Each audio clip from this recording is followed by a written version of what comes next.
ತುಳಸಿ ಹಬ್ಬದಂದು ತುಳಸಿ ಮತ್ತು ವಿಷ್ಣುವಿನ ಸ್ವರೂಪವಾದ ನೆಲ್ಲಿಕಾಯಿ ಗಿಡವನ್ನು ನೆಟ್ಟು ತುಳಸಿ ಮತ್ತು ವಿಷ್ಣುವಿಗೆ ನಾವು ಈ ದಿನ ವಿವಾಹವನ್ನು ನೆರವೇರಿಸ್ತೀವಿ.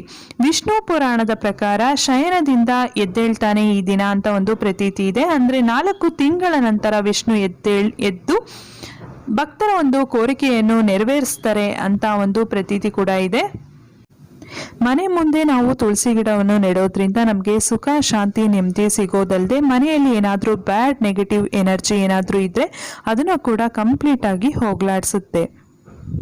ಹಾಗಾದರೆ ತುಳಸಿ ಪೂಜೆಯನ್ನು ನಾವು ಯಾವ ಸಮಯದಲ್ಲಿ ಮಾಡಬೇಕು ಅಂತ ನೋಡೋದಾದರೆ, ತುಳಸಿ ಪೂಜೆನ ಸಂಜೆ 6 ಗಂಟೆಗೆ ಅಂದರೆ ಗೋಧೂಳಿ ಸಮಯದಲ್ಲಿ ನಾವು ಪೂಜೆಯನ್ನು ಮಾಡಬೇಕಾಗುತ್ತೆ. ತುಳಸಿ ಪೂಜೆನ ನಾವು 6 ಗಂಟೆಗೆ ಮಾಡಬೇಕಾದ್ರೆ ಮುಂಚೆನೇ ಯಾವ ರೀತಿಯಾಗಿ ಎಲ್ಲ ತಯಾರಿ ಮಾಡ್ಕೊಳ್ಬೇಕು ಅಂತ ಈಗ ನೋಡೋಣ. ತುಳಸಿ ಪೂಜೆನ ನಾವು 6 ಗಂಟೆಗೆ ಮಾಡೋದಾದರೆ 1 ಗಂಟೆಯ ಮುಂಚೆ ನಾವು ಎಲ್ಲ ತಯಾರಿ